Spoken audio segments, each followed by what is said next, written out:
Hi, everybody. Welcome to English Digest. I'm Stephanie. I'm Tom. It's day 2 of our TOEIC unit, and we're actually talking about the English certificate tests out there that students can take to kind of use as proof or validation that they have accomplished some things in English. They've advanced to a certain level or degree.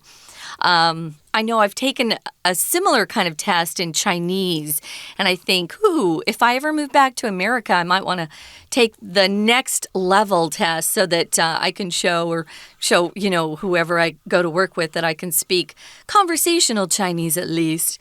Well, we're talking about how to excel on the TOEIC exam today. And this particular unit, in day 2 at least, we've written it so that someone can just read it. But we'll be back to talk about some of these phrases, vocabulary words, once we get finished reading this. Have you ever taken or seen a TOEIC test, Tom, yourself? Well, I should say yes, because we're teaching this unit. But I think many years ago I administered some exams. I think it was TOEFL, though. Oh. You got paid a fee, and then you showed up at a school with a radio or something that could play the tape, the listening portion of the test for people, and you tell them, how to fill out the instruction sheet and stuff like that. But that was many years ago, it's probably changed since then. But still, the concepts are the same. Taking exams requires you prepare for them, and we're going to try to help you do that today. We're going to help you excel on the TOEIC exam. So let's have some pointers here. Let's listen to our article read now one time.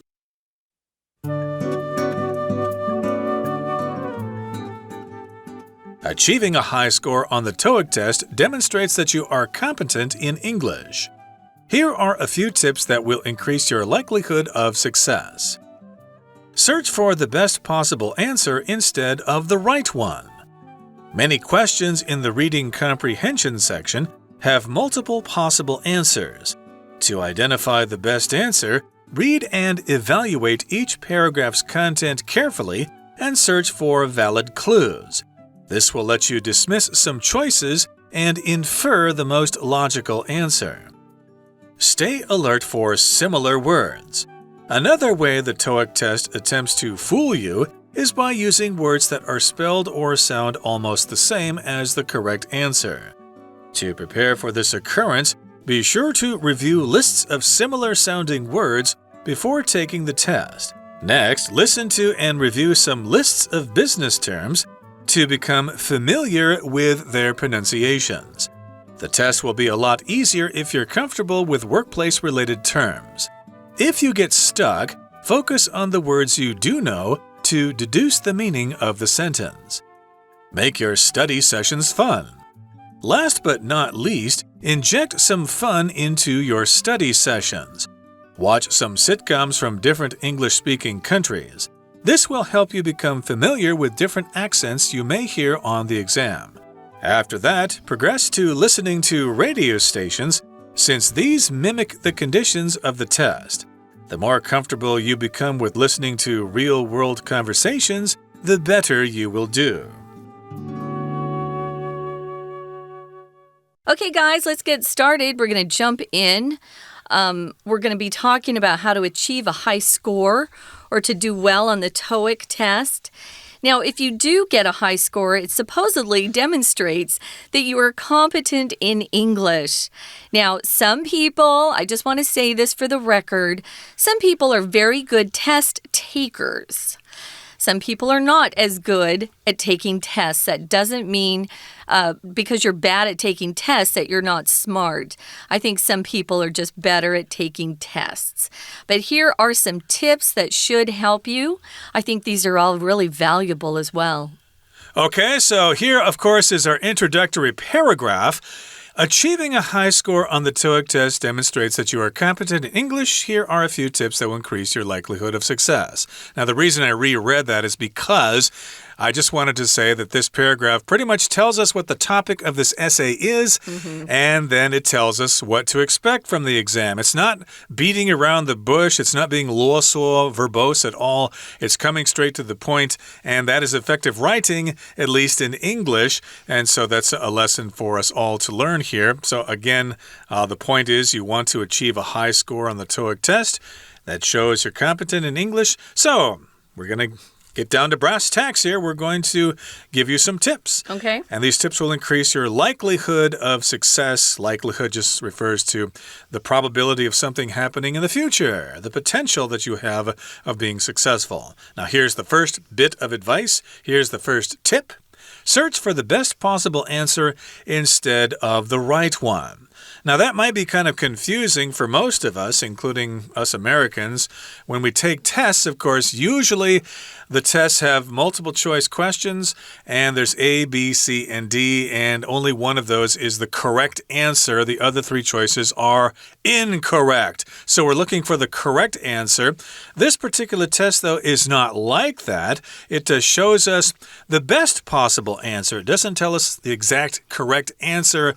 It gives us a choice of 4, and one of those 4 answers is better than the other ones, although it's not necessarily the perfectly correct answer. I think this is really good advice because Tom and I record a lot of tests, TOEIC tests too. And sometimes I think, well, that's a possible answer. Just because it's possible doesn't mean it's the best possible answer.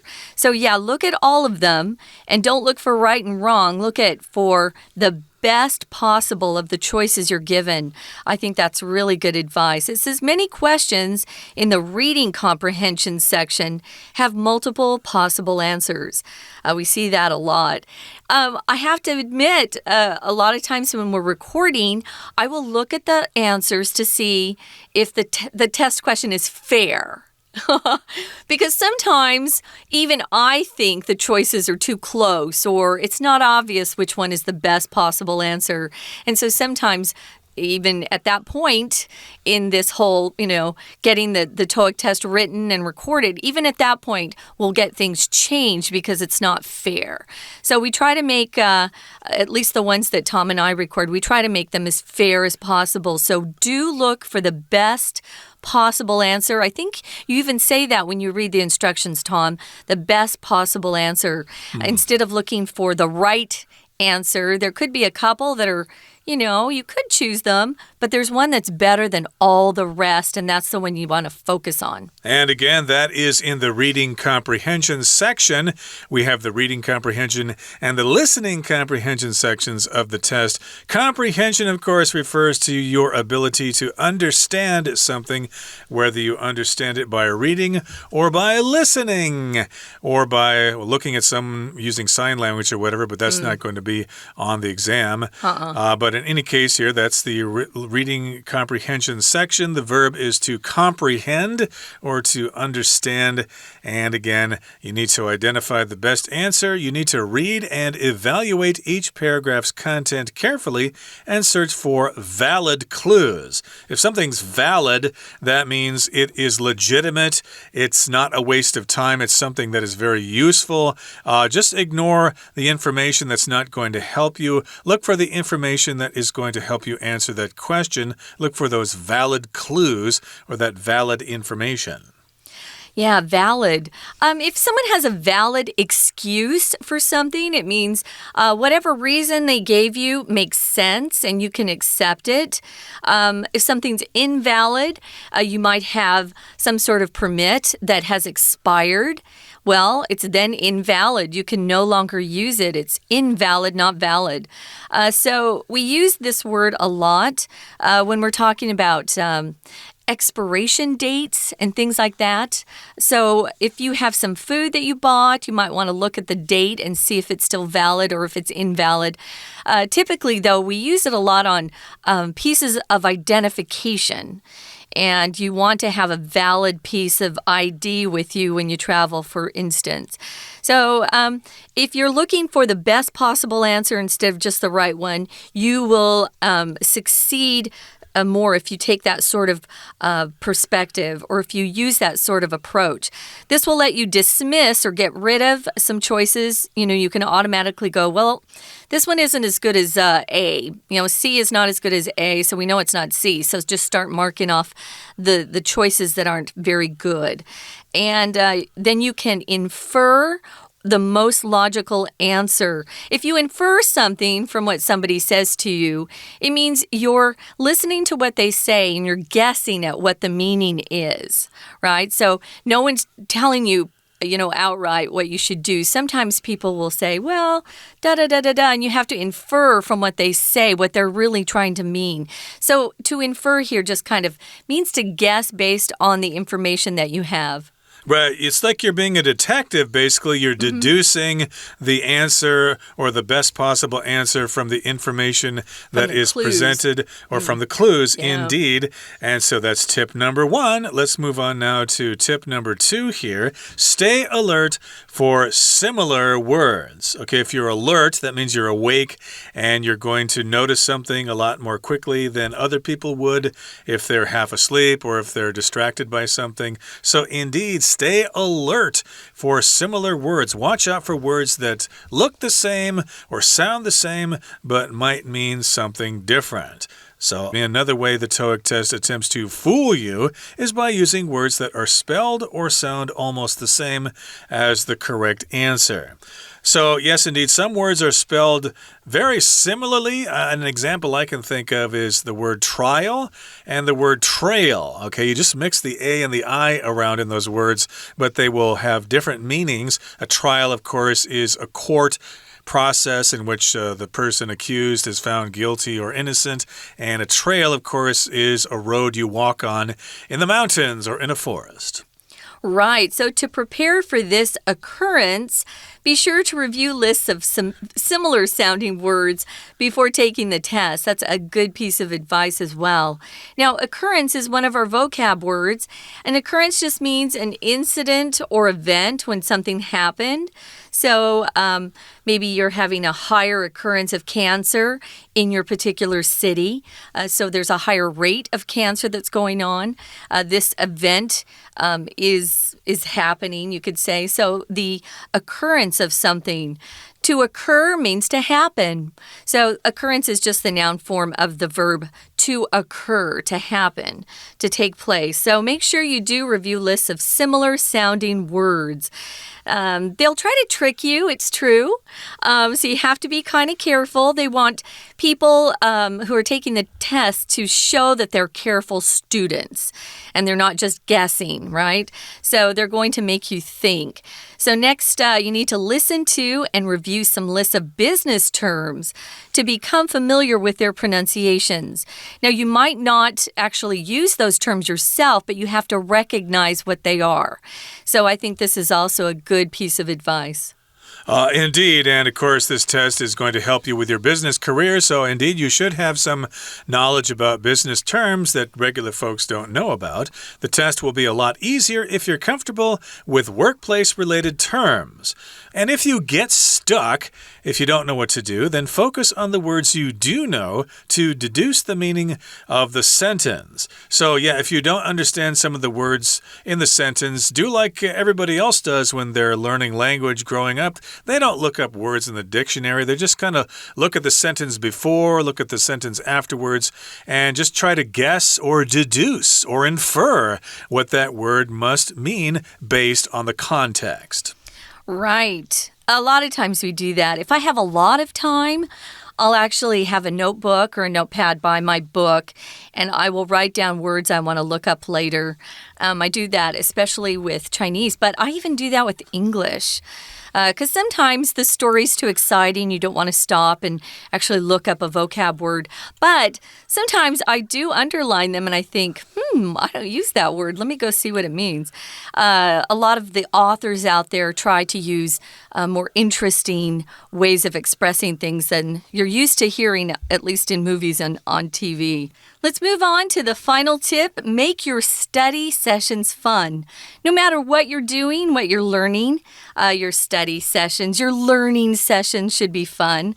Whether it's music, sports, language, history. Yeah, I think this is a great tip. It says last but not least. This is a phrase we use when we're giving you a list of things to do, no matter what you're talking about. And then the last tip or piece of advice or a point that someone's making, they'll often use this last but not least. It might be the last point someone's making or the last tip someone's giving someone, but it doesn't mean it's their least favorite or the least important. It's actually as important as the others. So last but not least, inject some fun into your study sessions. Inject here automatically reminds me of getting a shot. Who likes shots? No one. But if you inject something and you use it in a figurative sense, which is what we're doing, just means you're putting something new or exciting into a situation. You're making somebody more excited about whatever you're doing. You need to inject something into your study sessions. Here, it's fun. Exactly. So here's some examples here. You can watch some sitcoms from different English-speaking countries. Sitcom, of course, is a situation comedy. Maybe some of you are old enough to remember Friends. I'm not really a big fan of sitcoms, but I guess they're still around. But they're not only from America. They come from different countries. Australia's got some. Of course, the UK has some great television, and you can get all that stuff online. So indeed, watch those shows and you'll get used to different accents because this exam, of course, is going to present different accents, not just the American or North American accent. You'll hear down under English, you'll hear the UK, you'll maybe even hear Scottish English or South African or from wherever, okay? So indeed, watch those sitcoms and this will help you become familiar with those different accents that you may hear on the exam. Yep, that's good advice. This will help you become familiar with those accents. Now, after that, progress or move on to listening to radio stations since these mimic the conditions of the test. Aha! So if you're listening to the radio, you're going to hear similar formats on the test. That's good advice. So mimic just means to copy. So they're copying or imitating, you could say, the conditions of the test on radio. You might be listening to some ads. I think we record a lot of ads when we do those TOEIC tests. That sounds familiar to me. Now, the more comfortable you become with listening to real-world conversations, the better you will do. There's so many podcasts out there now, guys, that you can listen to on a variety of subjects and they're free. You don't have to pay. So there's no excuse anymore for not listening to a lot of things in English to prepare yourself. Yeah, in the old days, of course, lots of people listened to ICRT as a way to improve their English, which is helpful, but I think radio these days is more about entertainment. If you want to learn terms for business and things like that, I think you should listen to those podcasts, and there are hundreds of choices out there. Before the show, you were saying a friend of yours was listening to the podcast from the Wall Street Journal, which is, of course, business-oriented, and, of course, that would be very useful to listen to their podcast, to learn the vocabulary there, or you could listen to the BBC or CBC or whatever. You can get all sorts of different podcasts from different sources. Okay, that brings us to the end of our discussion for today. It's time now to listen to our Chinese teacher, but stay tuned. We'll be right back with some discussion questions. Hello everyone, 我是派老师。今天讲解的是6月份6月22号 Unit 13 How to Excel on the TOEIC Exam。延续前一天的多益课程，我们今天带大家看到如何准备多益考试拿高分。首先，请看到第一个句子，开宗明义的告诉我们 Achieving a high score on the TOEIC test demonstrates that you are competent in English. 多益考高分就证明了你英文能力很强。Competent in something指的在某方面是具有能力的，能力很好的意思。Here are a few tips that will increase your likelihood of success. 以下有几个 pitfall 可以教给大家，让你多益考高分的可能性增加。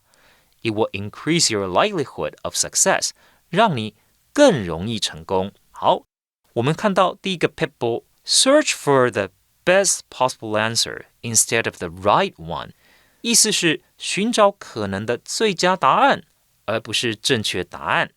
什么意思呢？Many questions in the reading comprehension section have multiple possible answers. 我们知道，在阅读这个部分，有很多答案看起来，其实好像都可以选择。To identify the best answer, read and evaluate each paragraph's content carefully. 所以在阅读测验的时候，请注意每一段的内容，仔细的去评估。Search for valid clues。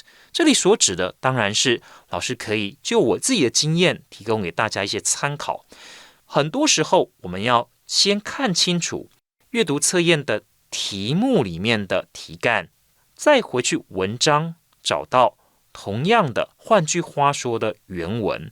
很多时候这些阅读测验的题目其实都是原文的换句话说，所以呢，你看到关键字再回去原文里面找，借由这些关键字来找，到底它所根据的是原文文章里面的哪一个句子所出的题目，就容易找到答案了。这也有助于各位在作答 TOEIC 的时候，把错误的选项删除掉。This will let you dismiss some choices and infer the most logical answer. 所以我们说删除掉不对的答案，You can dismiss some choices. 好，再来第二个 pitfall 是 stay alert for similar words.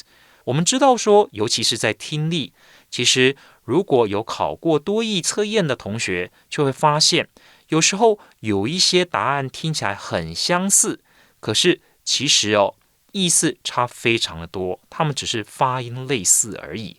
所以，请同学特别注意到，Another way the TOEIC test attempts to fool you is by using words that are spelled or sound almost the same as the correct answer.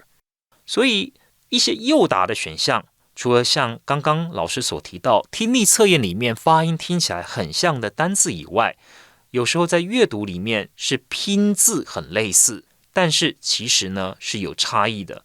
To prepare for this occurrence, 为了避免像这样子的情况 be sure to review lists of similar sounding words before taking the test.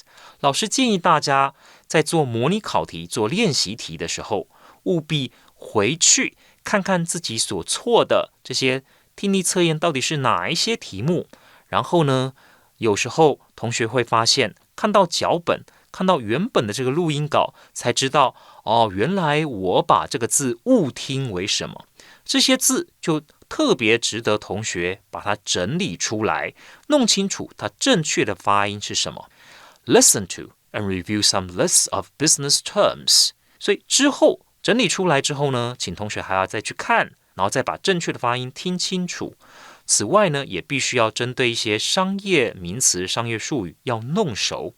有哪一些商业术语呢？其实在我们一般的英文当中并不常见，可在商业的上下文里面很常见的单字，包括 inventory， 或者英式发音会念作 inventory， 或者像 in stock， 库存有多少，或者当库存用完了或卖完了。所以呢，这些商店就必须要补货，我们就可以说 replenish the stock。replenish 可能平常我们绘画当中并不会用到，但在商业的脉络当中其实是很常见的。这些商业术语也值得同学特别的整理出来。好的，再来也请同学特别注意最后一点 ，make your study sessions fun. Last but not least.Inject some fun into your study sessions. 尽量要让自己在准备多益的过程是轻松而愉快的。那怎么做呢？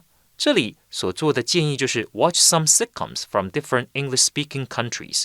为什么要特别强调不同英语系国家的喜剧呢？因为我们知道多益的听力其实有不同的口音，并不是只有美式的口音。为了方便大家熟悉这些不同的口音，我们可以看不同国家的喜剧。同学也要特别去整理一些字，在不同口音当中发音不同的。比方说，美式发音说到实验室的时候，我们说 laboratory， 可是英式发音却说 laboratory， 其实差异相当的大。又比方说，我们很常听到美式发音说 schedule， 而英式发音则是说 schedule。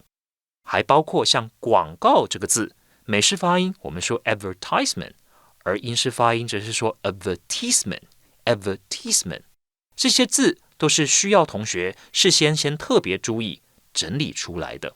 以上就是我们针对多益第2天内容所做的中文讲解，也祝福大家在考多益的时候能够得高分。谢谢大家。We're going to take a quick break. Stay tuned. We'll be right back.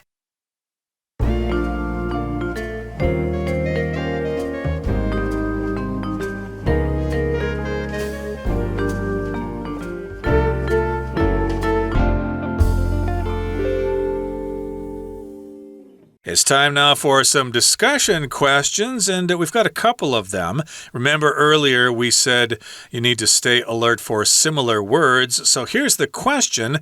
It's actually a suggestion. Create a list of English words that sound alike but have different meanings. I've written down a couple of examples here myself. What do you got there? Well, one we often come across when we're recording here in Taiwan is compliment and compliment. They sound the same, but one is with a PLI and one is with a PLE in the middle. Compliment with the PLI just means, oh, you look great today. I like your shirt. Telling someone you like something about them. And the second one means that you're actually matching things. For example, red is often matched up with black. Those two colors complement each other. So they look good together. They enhance the other one to complement. But they do sound the same. The definitions are very different, though. It's kind of embarrassing for me because I was well into my 30s when I learned that those envelopes that documents come in are not called vanilla envelopes. They're called manila envelopes. That's different. So even I was confused about that for 20, 30 years. And see, I grew up in my dad's law office, so I knew they were manila. Right. It took me a long time to actually realize that. It sounds crazy, but I've heard a lot of vanilla envelopes. There's a lot of words that people screw up, and they're going to try to test you on that on the exam. So indeed, you need to have some preparation there with those words. And here's our other question. Can you think of some other ways to make your study sessions more fun? We suggested watching sitcoms from different countries and progressing on to radio stations or podcasts. What are some other ways to make the study sessions more fun and less boring? Well, I would definitely have a group of friends. I think that's always fun. Find friends who have better language skills than you do. Don't necessarily find people who are at your level or worse than you are. I'd find people who are better than you are, and then you'll learn more. Personally, sometimes I actually take out my djembe, my drum, and I try to make rhythms to the words I'm trying to memorize, especially Chinese vocabulary. It kind of makes it interesting. I just kind of start beating out different rhythms and then say the words out loud. And in some ways, that kind of makes those words stick in my memory a little more. I can see that, yeah. And also, it's a lot of fun, unless the neighbors complain about the noise. But yeah, you might want to consider that. I remember in my teaching days, of course, we had the jazz chants, which, of course, help out with people memorizing stuff because, hey, you're listening to beats and maybe you're jumping around and dancing and stuff. Yeah. That's a possible suggestion, and maybe all of you can think of your own suggestions as well. So that brings us to the end of our discussion for today. Hopefully, we have prepared you for whichever exam you want to take and whichever certificate you want to get. From all of us here at English Digest, my name is Tom. I'm Stephanie. Goodbye. Bye.